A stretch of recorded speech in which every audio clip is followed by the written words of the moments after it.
একসময় স্কুলে লেখার প্রধান উপকরণ ছিল চক। প্রাকৃতিক উপাদান থেকে তৈরি এই চক ধীরে ধীরে জায়গা হারায় প্লাস্টিকের হোয়াইটবোর্ড ও মার্কারের কাছে। এই প্রেক্ষাপটেই ডিবেল সিরামিক্স নিয়ে আসে টাইল চক প্রকল্প। টাইলস উৎপাদনের সময় তৈরি বিপুল পরিমাণ বর্জ্য কাজে লাগিয়ে রীতিমতো দৃষ্টান্ত স্থাপন করেছে ডিবেল সিরামিক্স। এই প্রকল্পের মধ্য দিয়ে কোম্পানিটি টাইলস বর্জ্য ব্যবহার করে তৈরি করেছে পরিবেশ বান্ধব চক, আর উৎপাদনের সময় ভেঙে যাওয়া টাইলস থেকে তৈরি করেছে স্লেট। উৎপাদনকারীদের সঙ্গে অংশীদারিত্বে এরই মধ্যে কোম্পানিটি 10,000 প্যাকেট চক ও শত শত স্লেট পৌঁছে দিয়েছে দেশের বিভিন্ন স্কুলে। এই উদ্যোগের সুফল পাচ্ছে 1,000-এরও বেশি স্কুলের শিক্ষার্থী।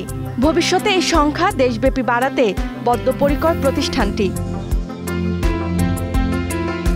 শিক্ষাকে আরও টেকসই ও পরিবেশ বান্ধব করতে ডিবেল সিরামিক্স তাদের উদ্ভাবিত চক তৈরির ফর্মুলা উন্মুক্ত করে দিয়েছে, যেন অন্যান্য প্রতিষ্ঠানও এই পদ্ধতি কাজে লাগিয়ে শিক্ষা ব্যবস্থাকে আরও পরিবেশ বান্ধব করতে পারে।